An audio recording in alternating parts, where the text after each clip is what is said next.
कुछ luxury premium train में बैठे हैं। जय माता ज्वालामुखी। जो है वो 150 साल पुराना है ये। ट्रेन स्टेशन से ज्वालाजी 1 घंटे का रास्ता है।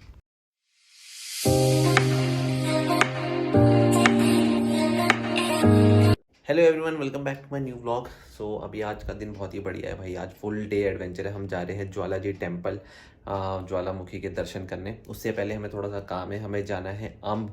तो मेरे घर से अम्ब दूर है, थोड़ा सा 3 घंटे लगेंगे। तो बेसिकली वहाँ पे हम इसलिए जा रहे हैं क्योंकि मैं आपको वहाँ जाके एक और सरप्राइज़ देने वाला हूँ। मैं आपको दिखाने वाला हूँ वंदे भारत ट्रेन, जो कि अभी स्टार्ट हुई है। दिल्ली से अम्ब आ रही है और ऊना भी जाती है। तो अगर किसी को जैसे हिमाचल आना हो, धर्मशाला साइड या पालमपुर साइड और चंबा डलहौजी, तो उसके लिए बेस्ट है ट्रेन। अगर आप आओ और वहाँ से फिर अपनी गाड़ी, टैक्सी या बसेस का आप पूछ सकते हो उसी अकॉर्डिंगली। तो मुझे तो फैमिली मेम्बर को रिसीव करने जाना है, तो मैं तो इसलिए जा रहा हूँ। चलते हैं जल्दी से और आपको दिखाता हूँ बढ़िया से ट्रेन, और वहीं जाके सब कुछ बताता हूँ ट्रेन के बारे में।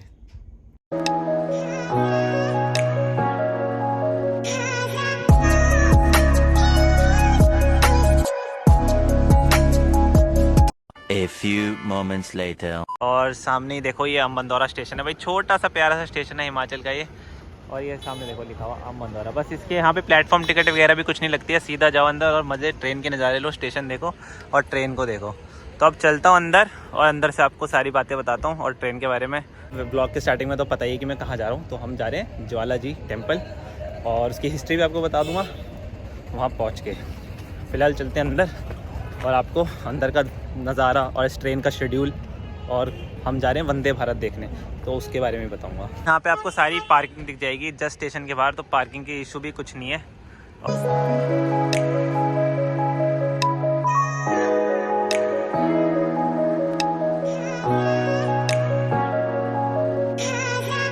तो अभी मैं पहुंच गया हूँ अम्बंदौरा स्टेशन पे और यहाँ पे अभी वंदे भारत आने वाली है। मैं आपको सामने से स्टेशन का व्यू दिखाता हूँ बढ़िया सा एकदम। उसके बाद हम जाएंगे ज्वाला टेम्पल और फिर अपने घर।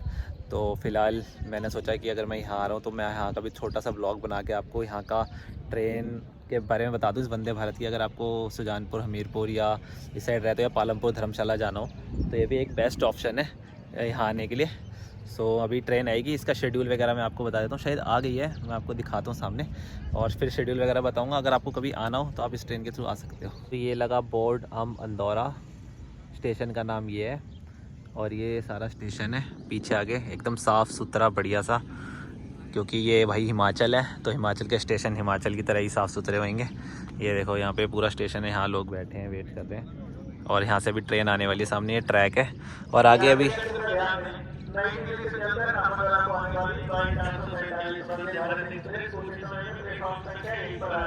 ये लो अनाउंसमेंट भी हो गई है। हमारे भारत की सबसे बढ़िया ट्रेन वंदे भारत।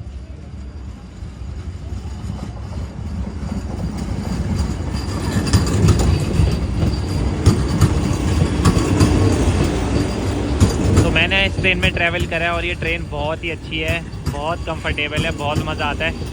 और आज मैं आपको अपने ब्लॉग के थ्रू दिखा भी रहा हूँ। काफ़ी बड़ी ट्रेन है, पूरा वहाँ तक जाएगी और अब स्टॉप हो जाएगी और अब इसके डोर्स ऑटोमेटिक खुलेंगे अपने आप। तो अभी आपको दिखाता हूँ, एक आधा डोर दिखाऊंगा जो अभी अब ऑटोमेटिक खुलेगा।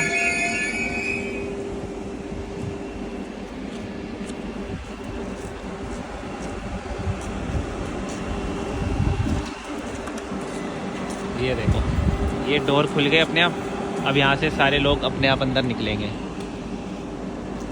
तो ये बहुत ही अच्छी ट्रेन है भाई। तो अंदर से वंदे भारत का व्यू कुछ ऐसा है। तो ये ट्रेन का व्यू है और ये बहुत ही सही ट्रेन है भाई, देखो। बाकी ये देखो, ये इसकी सीट्स हैं, तो यहाँ पे स्पेस रखने का है, तो काफ़ी कंफर्टेबल सीट्स हैं। तो बैठ के भाई पता चल रहा है कि हाँ कुछ लग्जरी प्रीमियम ट्रेन में बैठे हैं। तो मज़े। तो इसके गेट्स वगैरह ये भी ऑटोमेटिक है, सारे अपने आप बंद और ओपन होते हैं। चलो, तो इसको यहाँ से ये जो बटन है यहाँ से दबाते हैं तो ये अपने आप बंद हो जाते हैं गेट्स। और यहाँ पे इसका ये पेंट्री कार वगैरह है। तो ये बहुत ही बढ़िया ट्रेन है, मज़ा आ जाए देख के। नाइस। सॉरी, ये सुबह चलती है 5:55 में ऑलमोस्ट अराउंड 6 बजे न्यू दिल्ली रेलवे स्टेशन से। फिर ये अम्बाला चंडीगढ़ होते हुए ऊना 10 बजे पहुँचती है और 11 बजे पहुँचती है तो अगर आपको कभी आना हो तो आप इस ट्रेन से सुबह दिल्ली से आ सकते हो यहाँ पे, 11 बजे आप यहाँ पहुँच जाओगे और फिर यहाँ से ऊना या बस स्टेशन से आप बस ले सकते हो जहाँ भी आपको जाना है। तो आपको ये बहुत कन्वीनियंट रहेगी। थोड़ी अभी ये स्टार्ट हुई है तो बसेस शायद कम भी हो, बट आने वाले टाइम में काफ़ी बढ़ जाएंगी। और जब यहाँ से जाना हो तो ये 1 बजे चलती है शायद और 6 बजे दिल्ली पहुँचा देती है। तो इसका टाइम टेबल ये है। अगर आप हिमाचल से जा रहे हो वापस तो मेरे ख्याल से काफ़ी सही है, क्योंकि तक आपको हर बस मिल जाएगी जिस भी डेस्टिनेशन से आप आओगे, चाहे वो धर्मशाला हो, बीर हो, पालमपुर हो या हमारा सुजानपुर, हमीरपुर या पूरे कांगड़ा डिस्ट्रिक्ट में कहीं से भी। तो मेरे ख्याल हिसाब से 1 बजे तो आप यहाँ पहुँच ही सकते हो, यहाँ से ट्रेन लोगे और 6 बजे दिल्ली। तो इससे आसान तरीका कोई नहीं होगा। कंफर्टेबल वंदे भारत, आपको पता ही है कितनी अमेजिंग ट्रेन है, फास्टेस्ट ट्रेन इंडिया की अभी नई चल रही है। तो उससे अच्छा आपको क्या ही ऑप्शन मिलेगा। और जिसको फिर कंफर्टेबल नहीं लगता ट्रेन में या बस में जाना है तो उसकी अलग बात है, बट मेरे हिसाब से तो ये बेस्ट ऑप्शन रहेगा। तो ये इसका शेड्यूल था। और आप लोग इस ट्रेन से आके ज्वालामुखी टेम्पल भी जा सकते हैं, ज्वाला जी। तो आपको टैक्सी हायर करनी पड़ेगी, आपको 1 घंटा लगेगा ज्वाला जी टेम्पल जाने में अम्बंदौरा से। अभी मैं मंदिर के बाहर ही खड़ा हूँ और यहाँ पे सामने आपको दिख रहा होगा मंदिर का गेट, और यहाँ पे पार्किंग की फुल सुविधा है, तो आपको टेंशन लेने की ज़रूरत नहीं है यहाँ पार्किंग की। ये देखो मंदिर की गलियाँ। तो ऐसे पूरा बाज़ार है मंदिर के मुख्य द्वार से पहले, तो आप यहाँ पे प्रसाद और कुछ शॉपिंग भी कर सकते हो। तो मेरे सामने ये मंदिर है और आप सभी भी दर्शन कर लीजिए। जय ज्वाला माता की। अभी मैं लाइन में लगा हुआ मंदिर की, और ये मंदिर के बाहर का दृश्य है पूरा, और हम खड़े हैं लाइन में अंदर जाने के लिए।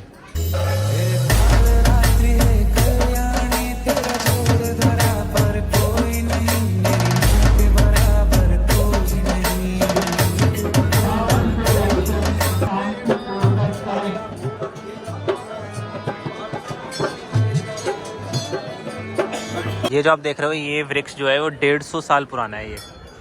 और ये जो पेड़ है ये पूरे इंडिया में शायद और कहीं नहीं है जिस चीज़ का ये पेड़ है, और सब कहते हैं कि ये इस पेड़ ने यहाँ पे सब चीज़ें देखी हैं, ऐसे पुराने लोग बोलते हैं। तो थोड़ा सा वापस घर में आ जाते हैं रिवाइंड होके, और आपको मैं स्टोरी बता देता हूँ यहाँ की। इस टेम्पल में बेसिकली ये 51 शक्तिपीठ से हमारे इंडिया में हिंदू की टेम्पल, उसमें से ये एक है ज्वालामुखी। सो ज्वालामुखी जो है यहाँ पे जब सती को शिवजी जी लेके जा रहे थे तो उनकी टंग गिरी थी यहाँ पे, तो बेसिकली इसी वजह से यहाँ पे जो है फ्लेम्स हैं, ज्वाला जलती है अंदर, और वो फ्लेम्स जो हैं आप उसे टच भी कर सकते हैं। जब मैंने दर्शन करे तो मैंने उसे टच भी करा, ऐसा कुछ नहीं होता कि हाथ वाथ जल जाए, ऐसा कुछ भी नहीं होता है। लेकिन यहाँ पे एक ONGC ने भी एक सर्वे करा था कि यहाँ पे नेचुरल गैसेस हैं, वो ऐसा बिलीव करते थे, लेकिन ऐसा कुछ नहीं हुआ, उनकी सारी रिसर्च फेल हुई साइंटिस्ट की। एक्चुअली में जो हमारी माता है उन्हीं का ही आशीर्वाद है कि यहाँ पे आज भी वो फ्लेम्स हैं और लोग दर्शन करते हैं पूरी दुनिया से आके यहाँ पे ज्वाला जी के। तो ज्वाला जी बेसिकली कांगड़ा के अंदर हिमाचल में ही है और नदौन में पड़ता है। नदौन जो है वो कांगड़ा के अंदर आता है गाँव। और जो ये जो टेम्पल है ये पांडवाज ने बनाया था, उससे पहले किसी किंग ने बनाया था, और बाद में इसको जो इसका जो बेसिक स्ट्रक्चर रीडेवलपमेंट वगैरह वो पांडवाज ने करा था। गॉडेस ऑफ लाइट भी बोला जाता है। और यहाँ पे जो है उनका फ्लेमिंग माउथ गिरा था जब सती को शिवजी जी लेके जा रहे थे। तो ये जो 51 शक्तिपीठ हैं हमारे गॉडेस के, तो ये हमारे ऑल ओवर इंडिया में, जैसे कोलकाता में भी है, तो वैसे ही हर जगह पे आपको ये मिल जाएंगे, आप रिसर्च कर सकते हो गूगल पे। और जो बाकी के जो 4 हैं वो हिमाचल में हैं शक्तिपीठ, जैसे ज्वाला जी जो ज्वालामुखी हैं जो कांगड़ा में है, ऊना में चिंतपूर्णी चामुंडा टेम्पल है, और आपका नैना देवी है जो कि बिलासपुर में है, और वैष्णो देवी तो है ही, तो ये जम्मू में। तो ये सारे जो हैं ये शक्तिपीठ हैं, उसमें से ये कुछ हिमाचल में भी है। और यहाँ पे एक बहुत अच्छा ट्रेजेडी भी हुई थी कि अकबर यहाँ पे आए थे और अकबर ने यहाँ पे ट्राई करा था इस फ्लेम को दबाने की कोशिश करी थी, पानी से बुझाने की कोशिश करी थी, लेकिन ऐसा कुछ भी नहीं हुआ। तो उन्होंने माता की पावर देखी कि ऐसा मतलब शक्ति सच में है माता की, और फिर उन्होंने वहाँ पे एक सोने का अम्ब्रेला यानी छतरी चढ़ाई थी माता के फ्लेम पे, लेकिन वो माता ने उसको कॉपर का कर दिया था सोने से हटा के। तो ये भी एक, तो वहाँ पे आज भी वो अम्ब्रेला वो छतरी आज भी है वहाँ पे, उन्होंने रखी हुई है, तो लोग देखते हैं उसको। तो ये एक ट्रू हिस्ट्री का पार्ट है। और अंदर जो है एक गोरखनाथ डिब्बी भी है। तो बेसिकली वहाँ पे जो है वो जो फ्लेम्स हैं वो पानी के अंदर से आती हैं, तो उसकी भी एक अपनी हिस्ट्री है। तो वहाँ पे अगर आप मंदिर में जाओ तो वहाँ पे भी दर्शन होते हैं। वो पहले बोला जाता था कि पानी उबलता है, ऐसा भी बहुत चीज़ें बोली जाती थी। मेरे को एग्जैक्टली नहीं पता इसलिए मैं नहीं बताऊँगा, जो मैंने देखा। तो आप अंदर जाके उसके भी दर्शन कर सकते हो और आप देखोगे वहाँ पे अंदर पानी के अंदर से ही फ्लेम्स निकल रही हैं। तो ये यहाँ की हिस्ट्री है। तो अब चलते हैं वापस और मंदिर में वापस पहुँच जाते हैं आगे फॉरवर्ड करके। जय ज्वाला माता की। तो ये लीजिए, आप सब भी दर्शन कीजिए ज्वाला माता के, जो कि ज्वालामुखी टेम्पल के अंदर है, और दर्शन कीजिए ज्वाला माता के।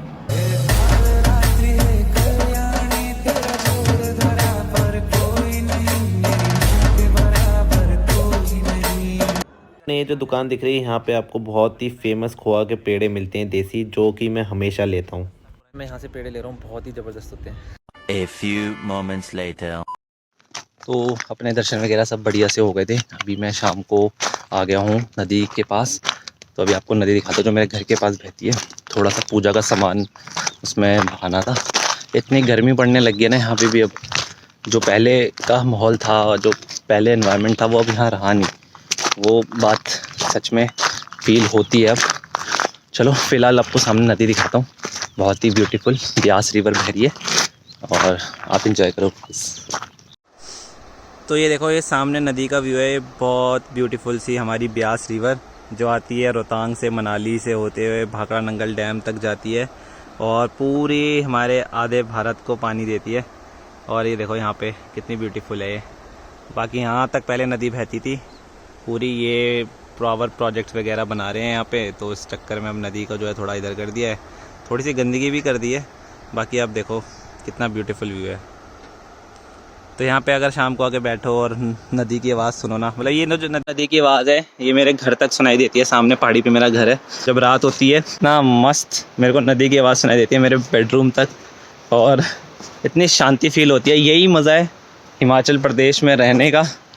और अगर आप टूरिस्ट बन के भी आते हो तो आपको भी यही फील होता होगा कि आपको कितना अच्छा एनवायरनमेंट, पीस, शांति कितना अच्छा मिल रहा है नदी किनारे। कहीं आपका गेस्ट हाउस होटल है या कहीं पहाड़ों पे भी। सो यही फ़न है यहाँ रहने का और मुझे तो बहुत अच्छा लगता है इसी वजह से। और ये आवाज़ जो है ना नदी की आ रही पीछे, पता नहीं आपको सुन रही है कि नहीं, मेरे को ये पूरी रात भर बहुत अच्छी लगती है सुनने में, रिवर फ्लोइंग रिवर की आवाज़। तो होप करता हूँ आज का व्लॉग आपको अच्छा लगा। अगर आज का व्लॉग अच्छा लगा तो लाइक शेयर सब्सक्राइब करना, कमेंट करके बताना कैसा लगा कैसे नहीं। आज का व्लॉग काफ़ी कुछ बताया, पूरा दिन बहुत चीज़ें दिखाई। और अगर आपको कुछ पूछना हो तो आप कमेंट करके पूछ सकते हैं। हाँ, इंस्टाग्राम हैंडल मेरा glimpse of my travel account है इंस्टाग्राम पे, आप वहाँ जाके पूछ सकते हैं। तो मिलते हैं आपसे किसी नेक्स्ट बढ़िया से व्लॉग में। Then bye, take care, thank you, thanks for your time.